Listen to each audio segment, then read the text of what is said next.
नहीं जानते, लेकिन तुम्हारे लिए पता लगा लेना कोई मुश्किल काम थोड़ा ही होगा। तो पता करो, देखो वो सच बोल रही है या नहीं, क्योंकि मेरे पास तुम्हें बताने के लिए कुछ नहीं है। मैं यह सोचकर चला आया कि क्या पता तुम्हें उसकी बीती जिंदगी की कोई फर्स्ट हैंड नॉलेज हो। नहीं, मैं जो कुछ भी जानती हूँ उसके बताए ही जानती हूँ।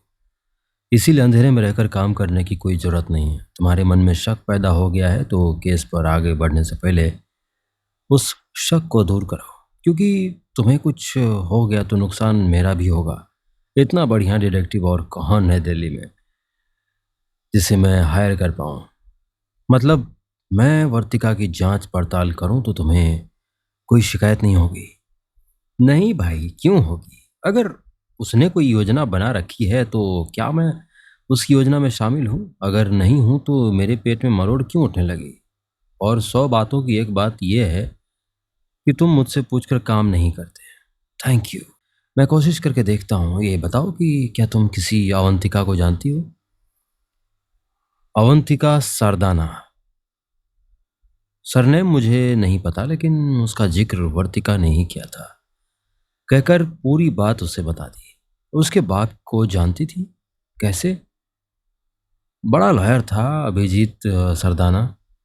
2 बार मेरे लिए काम भी किया था। बाद में किसी वजह से उसके और सेठी के बीच ठन गई। जहां तक मुझे मालूम है कि सेठी उसे सरे राह गोली मरवा दी थी। अभिजीत सरदाना की मौत दुनिया के सामने थी। मीडिया में यह खबर भी आई थी कि उसकी मौत के पीछे शशांक सेठी का हाथ था। मगर उस मामले में सेठी का कुछ बिगड़ा तो नहीं ही था, वरना पता लग गया था। एड्रेस मालूम है? उसका विजिटिंग कार्ड अभी भी पड़ा होगा मेरे पास। खोज सकती हो? वेट करो। कहकर उसने मेज की दराज खोली और पचासों की तादाद में विजिटिंग कार्ड निकालकर अपने सामने रख लिए। फिर उसमें से खोज कर अभिजीत सरदाना का कार्ड मुझे थमा दिया।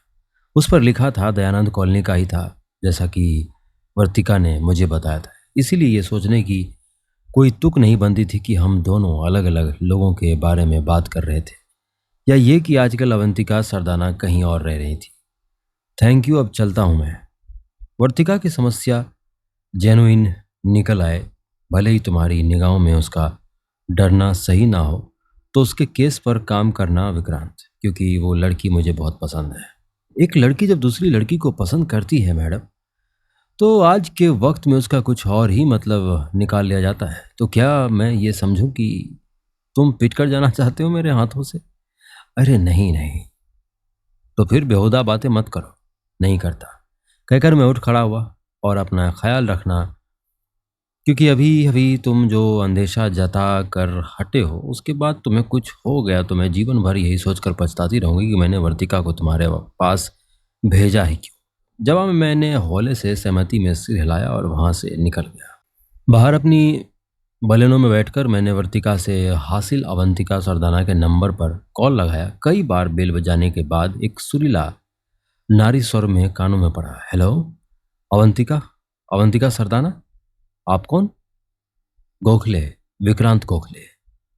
ये जेम्स बॉन्ड की तरह अपने नाम को दो हिस्सों में कहने की बीमारी है या उसे कॉपी करते हो? जैसे वो कहता है बॉन्ड, जेम्स बॉन्ड। दोनों ही बातें गलत है मैडम, क्योंकि ये बात अभी आपके मुंह से ही सुन रहा हूँ कि जेम्स बॉन्ड भी ऐसे बोलता है। इसीलिए कॉपी करता नहीं हो सकता। और बीमारी मुझे कोई है नहीं। बॉन्ड सीरीज की मूवी नहीं देखी कोई, अफसोस की नहीं देखी। एनीवे, क्या चाहते हैं मिस्टर गोखले? आपके दर्शन करना चाहता हूँ मैडम। कोशिश कर सकते हैं। वैसे भक्तों की लाइन बहुत लंबी है, कई किलोमीटर तक फैली हुई है। तो आपकी बारी आते आते कई दिन लग जाएंगे, हो सकता है ना भी आए। मैं हंसा। किस किस सिलसिले में मिलना चाहते हैं? मिलकर बताता हूँ ना मैडम। करते क्या है? डिटेक्टिव हूँ, प्राइवेट।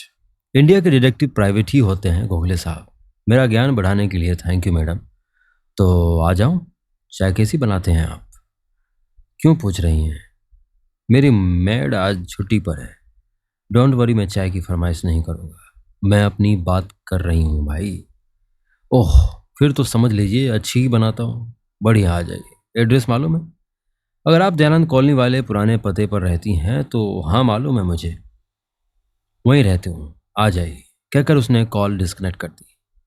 दयानंद कॉलोनी लाजपत नगर 4 का इलाका था, जहां पहुंचकर अवंतिका का घर खोज निकालना बहुत मामूली काम साबित हुआ। बाहर एक गार्ड खड़ा था, जिससे मैंने अपना परिचय दिया तो उसने भीतर इन्फॉर्म कर दिया, जिसके बाद मुझे बुला लिया गया। मैं हॉल में पहुंचा तो उसे एक सोफे पर टांग चढ़ाए बैठा पाया।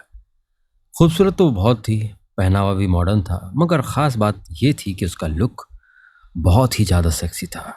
देखते ही दिल की धड़कनें बढ़ सी गई। खास करके उसकी आंखें बहुत आकर्षित करने लगी थी। मन भर जाए तो सामने आकर बैठ जाना। वो तो सालों तक नहीं भरने वाला मैडम, इसलिए बैठ ही जाता हूँ, थैंक यू।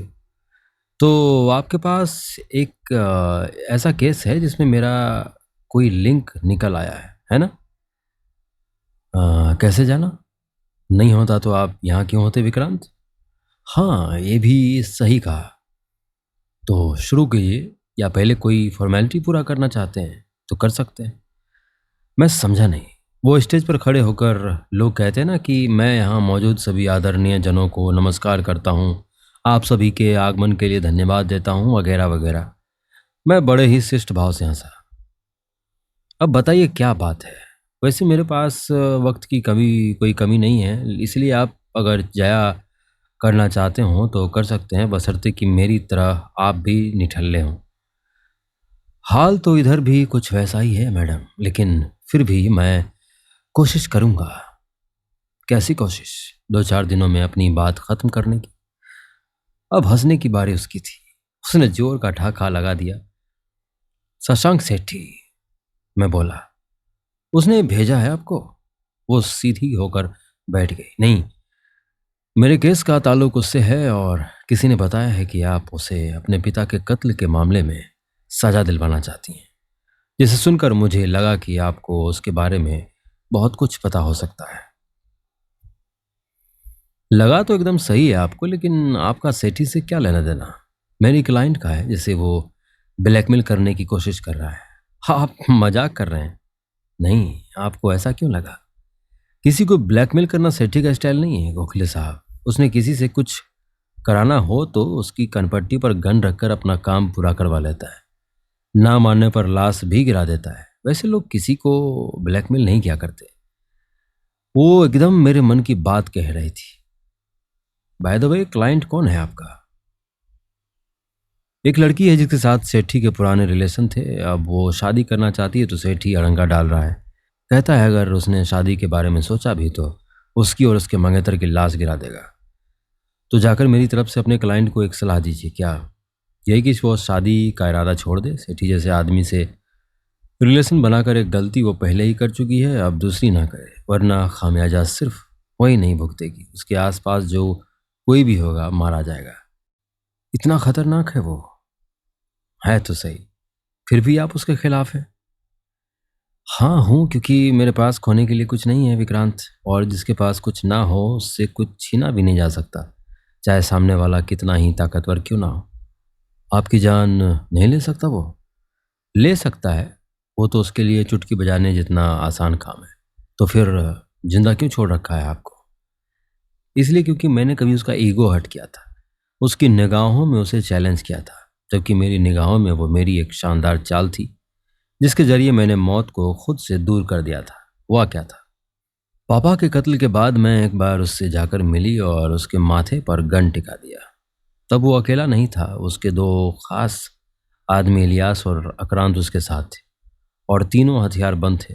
मतलब मैं सेठी को गोली मार भी देती तो वहां से मेरा बचकर निकल पाना असंभव था। आपने उस पर गन तान दी, फिर भी उसने आपको जिंदा छोड़ दिया?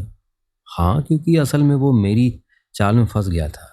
मैंने गन तानने के बाद उसे कहा कि मैं चाहूं तो अभी के अभी उसे खत्म कर सकती हूँ, मगर ऐसा करूंगी नहीं, क्योंकि मैं वकील की बेटी हूँ, गन से ज़्यादा दिमाग चलाने पर यकीन रखती हूँ, और एक दिन उसे जेल भिजवा कर रहूंगी, जबकि गोली मार देना उसके लिए बहुत छोटी सजा होती। साथ में भी ये कहा कि अगर उसके अंदर अक्ल हो तो मेरे फंदे से खुद को बचा कर दिखा दे।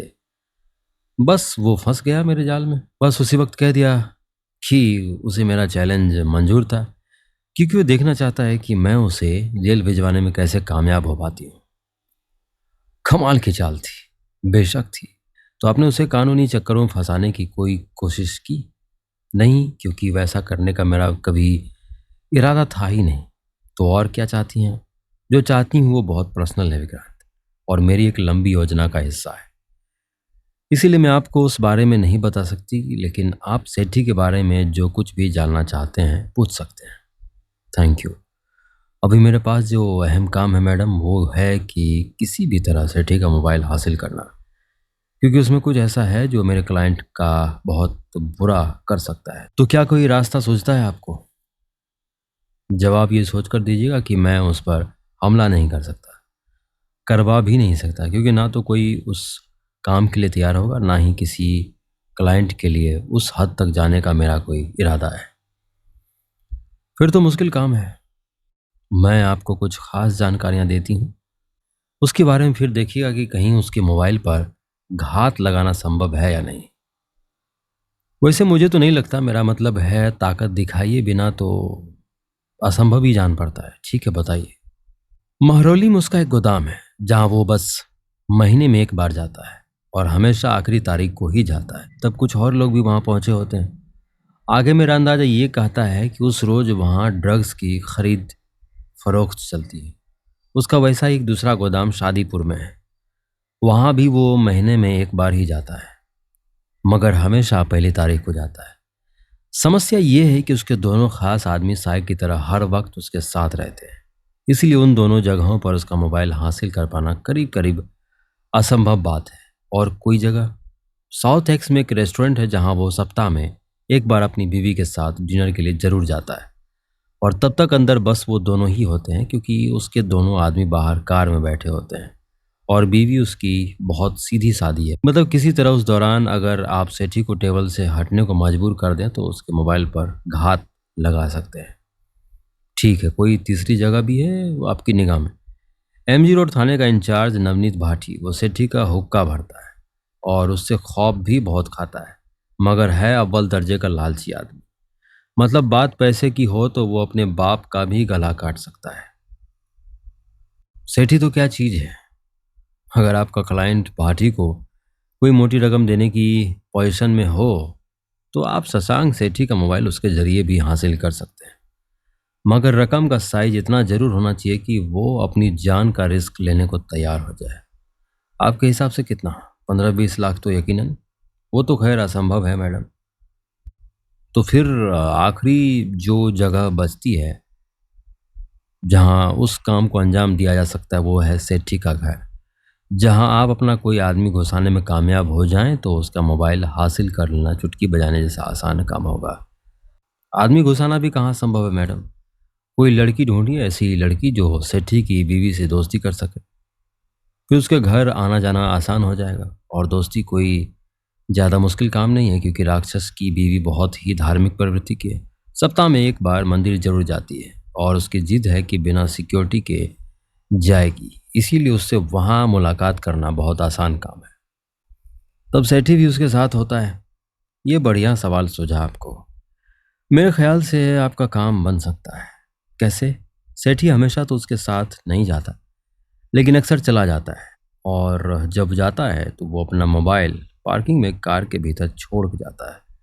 इसीलिए कोई उसकी गाड़ी का शीशा तोड़ने में कामयाब हो जाए तो मोबाइल हासिल कर सकता है, मगर साथ ही आपको एक एक्सपर्ट की भी ज़रूरत पड़ेगी, ताकि मोबाइल हाथ में आते के साथ ही वो उसका बैकअप उड़ा सके।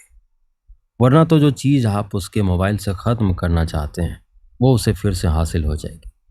मेरे क्लाइंट को बस उसके मोबाइल से मतलब है, क्योंकि वो कोई गरीब दुखिया है जो सेठी का 1.5-2 लाख का मोबाइल चुरा कर उसे 20-21 हज़ार में बेच देना चाहती है। ऐसा तो खैर नहीं है। तो जब नहीं है तो जाहिर है उस मोबाइल में ऐसा कुछ है जिसका वजूद वो ख़त्म करना चाहती है। इसीलिए उसका बैकअप उड़ाना भी बहुत ज़रूरी होगा, वरना आपकी तमाम मेहनत पर पानी फिर जाएगा। अच्छा, अब एक बात का सोच समझकर जवाब दीजिए। क्या मैं चाहता हूँ तो जाकर सेठी से मिल सकता हूँ? हाँ, मिल सकते हैं। मेरे ख्याल से उस फ्रंट पर आपके सामने कोई प्रॉब्लम नहीं आने वाली, लेकिन उससे सवाल जवाब नहीं कर सकते। फिर भी करेंगे तो जवाब वही मिलेगा जो वो देना चाहता होगा, और इंसान के पास जब जवाब चुनने की आज़ादी हो तो वो वही बताता है विक्रांत, जिससे उसे अपना कोई नुकसान होता ना दिख रहा हो। हालांकि मुझे नहीं लगता आप उससे सवाल कर पाएंगे, क्योंकि एक नंबर का सिरफिरा आदमी है, पता नहीं कब उसकी सटक जाए। जानकारियां बहुत हैं आपके पास उसके बारे में, क्योंकि पिछले कुछ सालों से बस मैं वही एक काम करती आ रही हूँ। ठीक है अवंतिका जी, वक्त देने के लिए थैंक यू। इतनी अच्छी सलाह देने के लिए भी थैंक यू। अब मैं चलता हूँ। अरे ऐसे कैसे चले जाएंगे, भूल गए चाय भी पीना है। आप सच में चाहती हैं कि चाय मैं बनाऊं? अरे नहीं भाई, आप मेरे मेहमान हैं, और मेहमान भगवान का रूप होता है, तो मैं अपने घर में आपसे चाय कैसे बनवा सकती हूँ? बैठिए, बस 2 मिनट में बनाए लाती हूँ। कहकर वो किचन की तरफ बढ़ गई। अजीब लड़की थी, बल्कि कमाल की लड़की थी। सुबह 11 बजे मैं कवि शेखावत से मिलने नेहरू इनकलेव स्थित उसके घर पहुंचा। उसका नंबर मैंने वर्तिका से लिया था, जो ये जानकर परेशान हो उठी कि मैं कवि से मिलना चाहता था। फिर इस रिक्वेस्ट के साथ मुझे उसका एड्रेस बताया कि मैं सेठी के साथ उसके संबंधों का जिक्र कवि से नहीं करूंगा, जो कि मैं वैसे भी नहीं करने वाला था, क्योंकि वो पहले ही मुझे बता चुकी थी कि कवि को उसके और सेठी के बारे में कुछ भी नहीं पता था, और जो पता था वो सरासर झूठ था। मतलब कवि की निगाहों में सेठी वर्तिका को इसलिए परेशान कर रहा था क्योंकि वो उससे 60 लाख रुपयों का इंटरेस्ट हासिल करना चाहता था। दूसरी बात, उसने ये बताया कि कवि को मेरे बारे में जानकारी दे चुकी थी, मतलब ये कि सेठी से निपटने के लिए उसने मुझे हायर किया था। खैर, मैंने उससे हासिल नंबर पर कवि को फ़ोन किया, अपना परिचय दिया, तो वो मुझसे मिलने को तैयार हो गया। जिसके आधे घंटे बाद मैं वहाँ पहुँच भी गया था। पहुँचकर डोरबेल बजाया तो दरवाज़ा खुद ही उसने खोला। Hello Vikrant. Hello sir, please कम। मैं भीतर दाखिल हो गया। फिर दोनों हॉल में आमने सामने रखे सोफों पर बैठ गए। कवि शेखावत 6 फीट के करीब कद का और अच्छी सेहत वाला युवक निकला, जो उस वक्त स्लीवलेस टी शर्ट और बारमूडा पहने था। बाल उसे लंबे थे और कंधों तक पहुंचते दिखाई दे रहे थे। क्लीन शेव था और चेहरा किसी भी प्रकार के दाग धब्बों से दूर था। बताओ क्या चाहते हो? वर्तिका ने नहीं बताया। उसने सिर्फ इतना बताया कि सेठी जैसी मुसीबत से पीछा छुड़ाने के लिए उसने तुम्हें हायर किया, मगर तुम मुझसे क्या क्यों मिलना चाहते थे? कब से जानते हो उसे? किसे? वर्तिका को? 1.5 2 सालों से। मतलब दिल्ली आते ही तुम दोनों की मुलाकात हो गई थी? किसने कहा? वर्तिका ने। तुमसे सुनने में कोई गलती हुई होगी। वो 5 साल पहले दिल्ली आई थी, जबकि मेरा तो जन्म ही यहीं का है। लेकिन मुलाकात 1.5 2 साल पहले तब हुई जब उसने मॉडलिंग के धंधे में कदम रखा। रहने वाली कहाँ की है वो? जमशेदपुर, बिहार की। घर में और कौन कौन है? माँ बाप, 2 बहनें और कोई नहीं। आना जाना तो होता होगा। नहीं, 5 साल पहले जब वो दिल्ली आई थी तो पीछे एक चिट्ठी छोड़ कर आई थी कि वो कहाँ जा रही है और क्यों जा रही है। उसके माँ बाप बहुत पुरातनपंथी हैं, इसीलिए उन्होंने बेटी की कोई सुधि लेने की कोशिश नहीं की। वर्तिका ने 1 2 बार कोशिश की भी, तो उन लोगों ने उसकी आवाज़ सुनते ही फ़ोन कट कर दिया था। बाप ने तो एक बार यहाँ तक कह दिया था कि वो उनके लिए मर चुकी थी और मर्दों से बातें नहीं की जाती। बस उसके बाद से वर्तिका ने दोबारा कभी उन लोगों से कांटेक्ट करने की कोशिश नहीं की। सेठी के चंगुल में कैसे फंस गई वो? इस सवाल का जवाब उसी से हासिल करना। तो तुम दोनों शादी करना चाहते हो? ऑफ कोर्स चाहते हैं, मगर पहले सेठी से पीछा छुड़ाना चाहती है। मैंने कहा भी कि बात सिर्फ 20 लाख की है तो पे कर देते हैं। उसके पास नहीं है तो मैं दे देता हूँ, मगर वो इस जिद पर अड़ी है कि सेठी को फूटी कौड़ी भी नहीं देगी, क्योंकि उधारी देते वक्त उसने इंटरेस्ट की डिमांड नहीं की थी। अजीब जिद है, लेकिन अब है तो है, उसमें मैं भला क्या कर सकता हूँ। हाँ, इस बात का डर बराबर है कि कहीं वो वर्तिका को कोई नुकसान ना पहुंचा दे, क्योंकि सुना है यही है कि बहुत खतरनाक आदमी है शशांक सेठी। ठीक सुना है, लेकिन मैं कोई ना कोई रास्ता निकाल लूंगा। Thank you. तुम दोनों शादी कर लोगे तो वर्तिका मॉडलिंग कैसे करती रह पाएगी? उस बारे में सोचा है? या वो क्विट करने वाली है? अभी उस बारे में हमने कोई फैसला नहीं किया है, आगे देखेंगे क्या करना है। वैसे मुझे उम्मीद नहीं है कि वो मॉडलिंग से किनारा करेगी, इसलिए हो सकता है हम अपनी शादी को छिपाए रखें। वैसे बात शादी की नहीं होती, बात होती है शादी के बाद खुद को मेंटेन रखने की। जिसमें लड़कियां अक्सर फेल हो जाती हैं। इसके विपरीत अगर कामयाब रही तो शादी उसके पेशे के आड़े नहीं आने वाली। वो ये भी कह रही थी कि तुम दोनों का इरादा दिल्ली छोड़ देने का है। हाँ, सोचा भी तो यही है क्योंकि मुंबई में दिल्ली के मुकाबले ज्यादा स्कोप है। तुमने सेठी से मिलकर उसे समझाने की कोशिश नहीं की? खामखा मेरा उस बात से क्या लेना देना। भाई वर्तिका तुम्हारी मंगेतर है तो उसका दुख तुम्हारा दुख हुआ ना। बेवजह का दुख, जबकि मैं पहले ही कह चुका हूं कि 20 लाख सेठी के मुंह पर मारकर मामले को रफा दफा करते हैं। बेवजह गुंडे मवालियों से पंगा क्या लेना। फिर थोड़ा रुक कर बोला, मैं कोई फिल्मी हीरो नहीं हूं भाई जो अपनी हीरोइन के लिए किसी भी हद तक जा सकता हूं। सच पूछो तो मुझ में इतनी हिम्मत भी नहीं है कि मैं किसी को थप्पड़ मार सकूं। किसी गुंडे से टकराना तो दूर की बात है, लेकिन वर्तिका ने भरोसा दिलाया है कि जल्दी ही वो कोई ना कोई रास्ता निकाल लेगी। 20 लाख रुपयों के बारे में बात करने के लिए भले ही नहीं मिले तुम सेठी से। क्या वैसे कभी मिले हो? हाँ, 2-3 बार, और वैसे ही हर मुलाकात अलग अलग पार्टीज के दौरान हुई थी। तब शक्लों सूरत से वो मुझे बड़ा ही सभ्य इंसान दिखाई दिया था। वो तो बाद में पता लगा कि गुंडा है। खासतौर से अपने बेटे के कत्ल के बाद तो वर्तिका बताती कि कुछ ज़्यादा ही खतरनाक हो गया वो। कोई और जो वर्तिका को जानता हो, जैसे कोई दोस्त? बात कुछ समझ में नहीं आ रही। तुम सेठी को छोड़कर वर्तिका के पीछे क्यों पड़े हो? मैं उसके पीछे नहीं पड़ा हूँ। ये जानने की कोशिश में हूं कि सेठी का कहर टूटा तो कितने लोग उसके शिकार बन सकते हैं। तुम ये बिल्कुल मत सोचो कि वर्तिका का खिलाफ जाने पर वो बस तुम दोनों को खत्म करके रुक जाएगा। नहीं, वो उन सब की बैंड बजा देगा जिन्हें वो जानती होगी। क्या बोल रहे हो यार, मेरी सेठी से क्या वास्ता? सुनकर मैं सक पकाया। अनजाने में ही मैं कुछ ज्यादा बोल गया था। सेठी पूरा पागल है भाई। मैं बात को संभालता हुआ बोला। अपने पैसों की वसूली के लिए वो कुछ भी कर सकता है, इसीलिए तुम्हें भी नुकसान पहुंचा सकता है ताकि वर्तिका को सबक दे सके। उसके किसी दूसरे करीबी को भी नुकसान पहुंचा सकता है। इसीलिए मुझे बताओ कि वर्तिका का किसके साथ मिलना जुलना है। दिल्ली में उसका कोई रिश्तेदार है तो उसकी जानकारी भी चाहिए मुझे। एक तो लतिका श्रीवास्तव ही है जिसने उसे तुम्हारे पास जाने की सलाह दी थी। दूसरी एक म्यूचुअल फ्रेंड है, आयना, हमारे ही धंधे में। तीसरा मेरा एक दोस्त है विनीत कश्यप, जो कि छोटे पर्दे का स्टार है। उसे पता है कि सेठी और वर्तिका के बीच 20 लाख रुपयों के लिए ठनी हुई। उसने मुझे सलाह भी दी थी कि सेठी से पंगा लेने से वर्तिका को रोक दूं और वो जो मांग रहा है दे दूं, मगर इस मामले में वर्तिका मेरी सुनकर ही राजी नहीं होती। आयना और विनीत का मोबाइल नंबर दो मुझे। अब तुम उनसे जाकर मिलोगे? अभी नहीं, क्योंकि फिलहाल उसकी कोई ज़रूरत नहीं है। तो नंबर किस लिए? तुम्हें देने से ऐतराज है? नहीं, नोट करो। मैंने किया और उठ खड़ा हुआ। सब संभाल लोगे ना? हाँ, बेफिक्र हो। कहकर मैं उसके घर से बाहर निकल गया।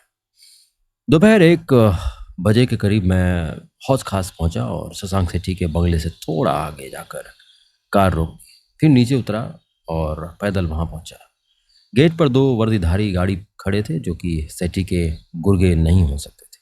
वर्तिका मैडम से मिलना है, उन्हें इन्फॉर्म कर दो। वर्तिका मैडम? हाँ, यहीं काम करती है ना? सॉरी सर, इस नाम का तो यहाँ कोई नहीं है। एक बार भीतर किसी से पता कर लो भाई। वर्तिका के फादर की तबीयत बहुत खराब है। उसकी बहन उसे फ़ोन कर रही है लेकिन कांटेक्ट नहीं हो पा रहा है, इसलिए मुझे भेजा है। सुनकर एक गार्ड ने किसी को कॉल लगाकर उस बारे में सवाल किया। फिर जवाब सुनकर कॉल डिस्कनेक्ट करता हुआ बोला, वो तो सालों पहले यहाँ से नौकरी छोड़ गई थी सर। हमारी आज की कहानी में बस इतना ही। मैं आशा करता हूँ आपको ये कहानी पसंद आई होंगी। इसी तरह बने रहिए हमारे साथ और सुनते रहिए द कहानीबाज। हिंदी साहित्य की ये दुनिया जहाँ कहानियां सिर्फ कहानियां नहीं, एक विरासत है, और द कहानीबाज उसी विरासत को आज की पीढ़ी तक पहुंचाने की एक छोटी सी कोशिश है।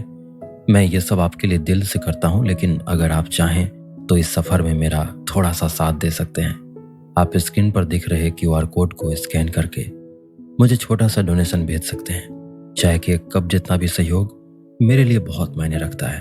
आपका हर योगदान मुझे और बेहतर कहानियां सुनाने का हौसला देता है। शुक्रिया दिल से।